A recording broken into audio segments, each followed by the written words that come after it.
Okay, exercise 13C, separable differential equations. Many type of differential equation can be solved, by systematic approach. And separable differential equation is one of the easier differential equation that you can solve. We can use, integration to solve it after a suitable arrangement. So I'd like to show you how do we solve like separable differential equations and what are the separable differential equations. Okay, so firstly, a first order differential equation is called a separable if y dash can be written as a product of function x and a product of function of y. So firstly, it has to be in a first order. Okay, so first order means we're only dealing with like a y dash type. All right, so there is no second derivatives here in the equation. It's only the first derivative here, and it's called a separable if y dash is equal to a function of x multiplied by a function of y. Like this. So f dash is equal to fx times by gy. So you've got a function of x times by the function of y. Usually you should be able to solve this one just by using integration after obviously a suitable arrangement using algebra. There are also three subtype of separable differential equations. The first one is the general case,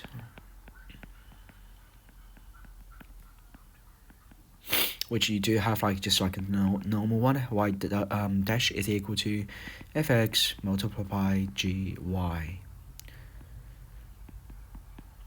Okay, where not a function is a constant. Okay, so we've got like both functions there.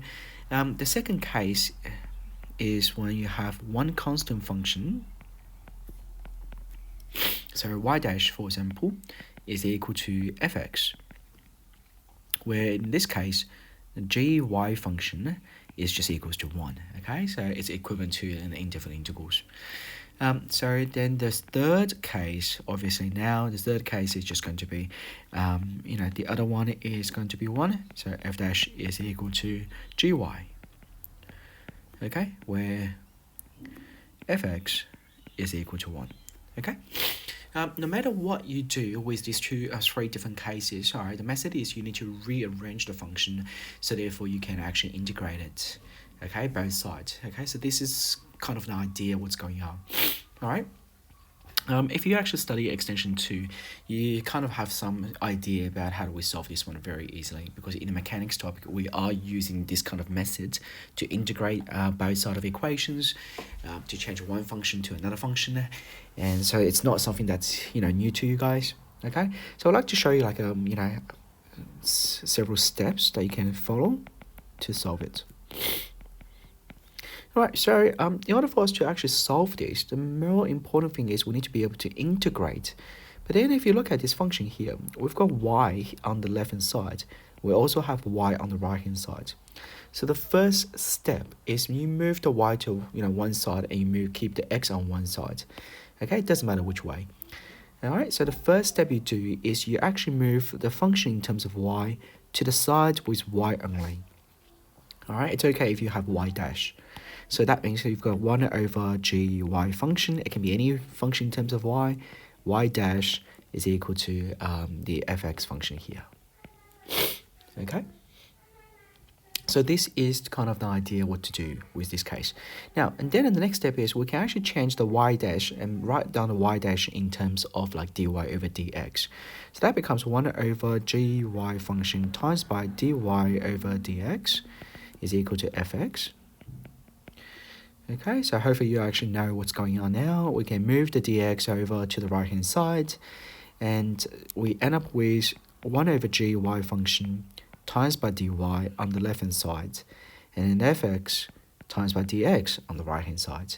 So then in that case, then we can integrate both sides without any problems. Okay, so like this. So this is the sort of general procedures to solve the differential equations, okay? And then it's just basically arranging the equations. All right, make sure that on the left-hand side, or basically on one side, you've got a function in terms of y only. On the other side, you've got a function in terms of x only. So after solving it, you are going to get a general case, of course. like a general solution, because you end up with like C or A or B, whatever the the constant number is.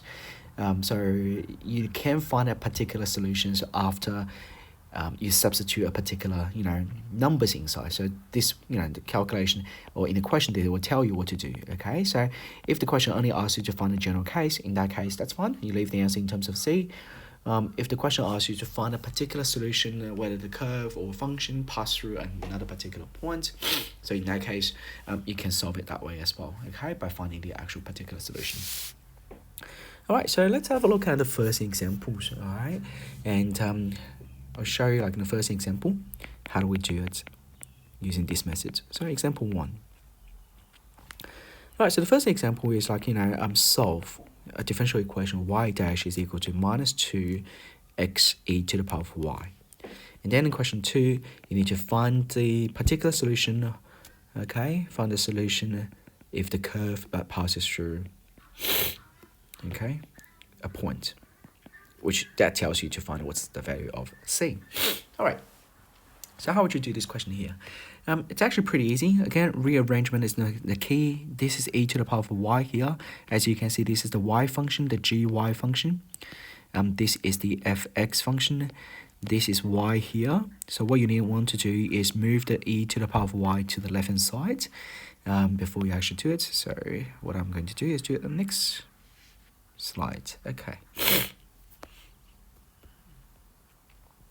Alright, so let's do some arrangements here. Move the e to the power of y from the right to the left. Okay, please don't use the the function fraction here 1 over that. No, use the index law so that you get e to the power of minus y dy over dx is equal to minus 2x. So that way you don't have to actually deal with the a fraction. Okay, it'll be much easier if it's just negative power here. So minus 2x dx. Alright, so you can integrate both sides. E to the power of minus y dy is equal to minus 2 integrate x dx. Okay, so now you can integrate both sides. Now remember, when you integrate both sides, you can leave the c. You don't have to put a c1 and c2 on both sides and you end up with like a c at the end. You can just put a 1c on one side, usually on the right-hand side. Okay, so you can integrate the left-hand side. That gives you negative e to the power of negative y. Alright, is equal to negative 2 times by half. Actually, no, I can't integrate that. It is half x to the power of 2. All right, what I'm doing. Okay, so now you cancel the 2, you cancel the negative. That gives you e to the power of negative y is equal to x squared plus c. Okay, this is not finished yet. Remember, we want to find the solution, which means we need to find what's the y value. So we still have to simplify this. Okay, so negative y is equal to log ln absolute value. Actually, no absolute value this time. So bracket x squared plus c, and at the end, y is equal to minus ln bracket x squared plus c. So you've got a solution here. This is just a general solution. It's not a particular solution.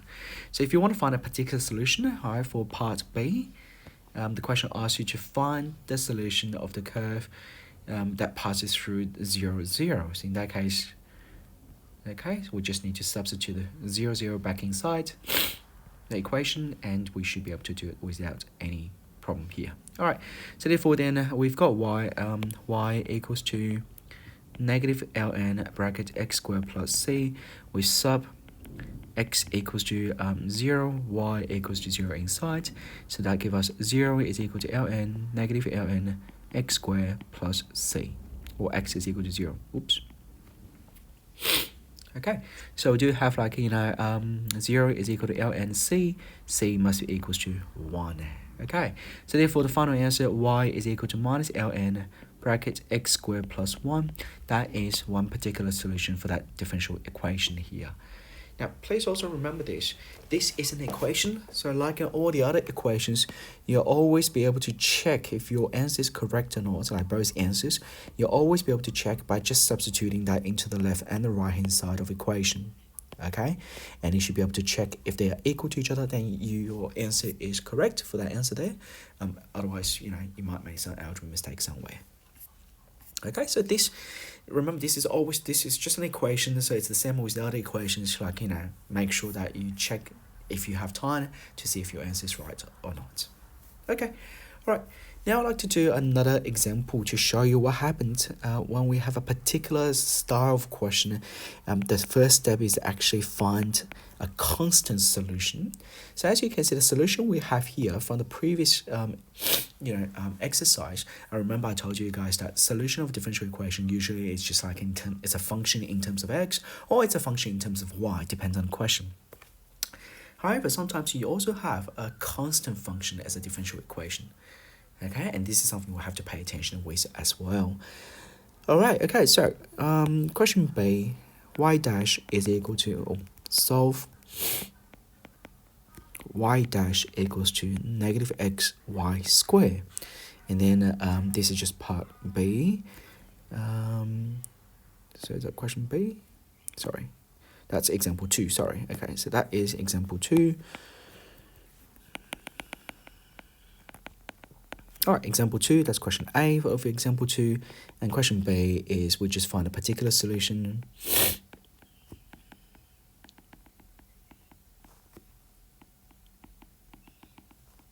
Okay, that y1 is equal to half, for example. Okay, all right, so how do we solve this question here? Now, in the previous example, I didn't really show you anything about finding the constant solution, just because there is no constant solution that you can see from here. I'll go through that later. What does that mean? But if you look at this question here, y dash is equal to minus x squared. First, very important, first step, please, no matter if the function, a differential equation has a constant solution or not, your first step is always check for the constant solution. Do not solve it first. Okay, very important. Always treat this as the first step, because if you start to solve this differential equation using the arrangement and integration, you will forget about the constant solution. However, if you always remember that the first step is looking for the constant solution, then in that case, you're not going to forget about it. All right, so how would you find the constant solution? Unfortunately, there is no systematic approach to find it. It's case by case, question by questions, based on the experience as well. So if you look at the equation here, we're looking for the y value that makes sure, what is the y value, so therefore both sides of the equation are equal to each other. Okay, so this is the idea.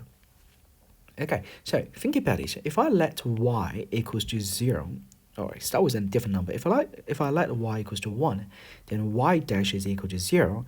However, that is the left hand side. However, the right hand side is negative x times by 1 squared, which right now you can't say the left hand side is equal to the right hand side, right? They're not equal to each other.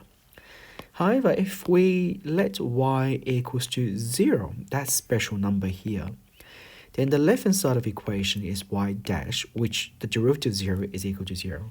The right hand side of the equation is negative x times by 0 squared, which is also equal to 0. So in that case here, we know the first solution we have is the constant solution, that y equals to 0. Okay, so that's how you check. So I would say check y equal to 0.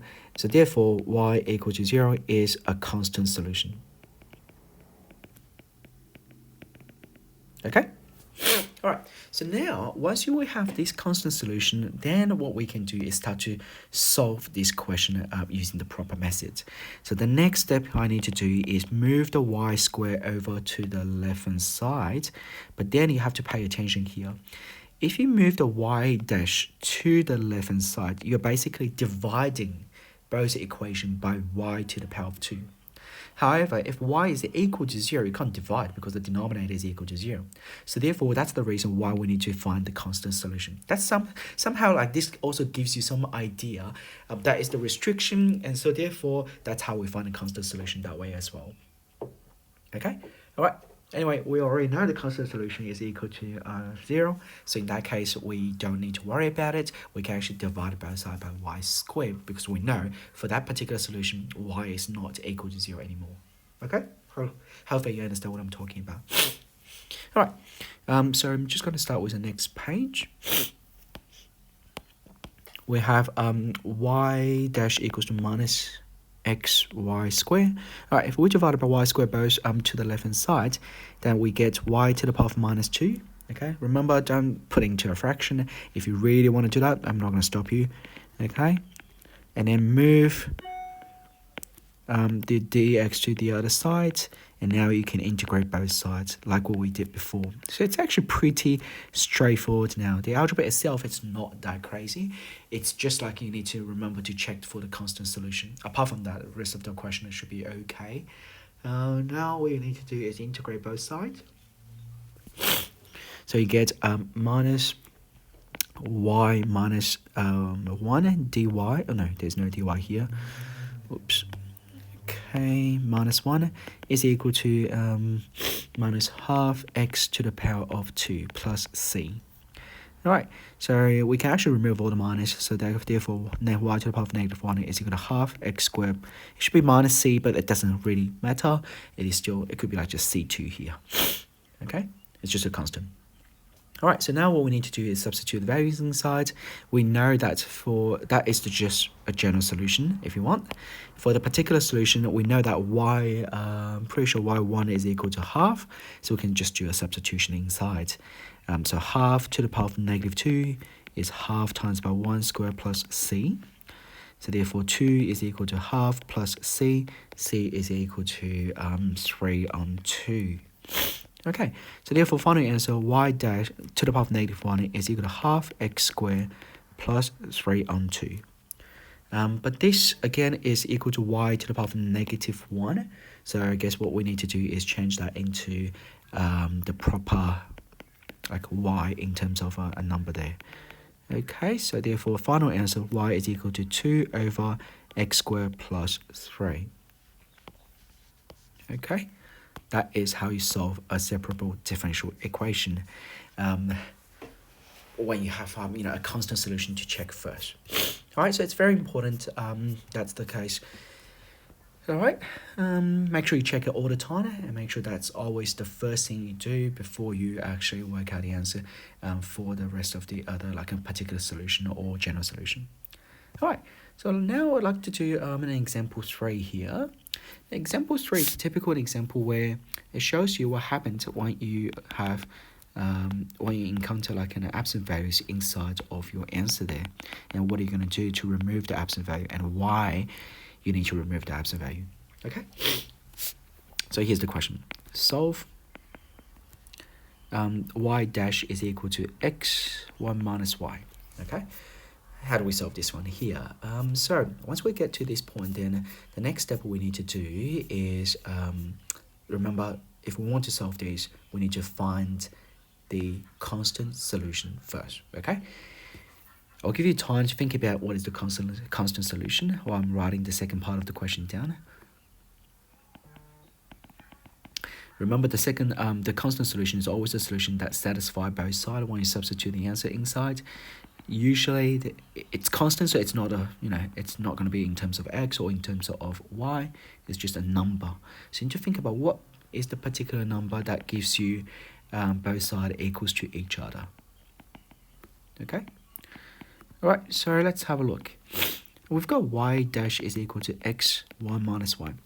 Think about this, okay? Eventually, we're going to move this one over to the other side. That's because 1 over y is a denominator. So if we let the denominator equal to 0, then the constant solution is y equals to 1. So in that case, when y equals to 1, we have a constant solution. Okay, so check y equals to 1. Left-hand side, y dash is equal to 0. Right-hand side is x times by 1 minus 1, which is equal to 0. So therefore, y equals to 1 is the constant solution.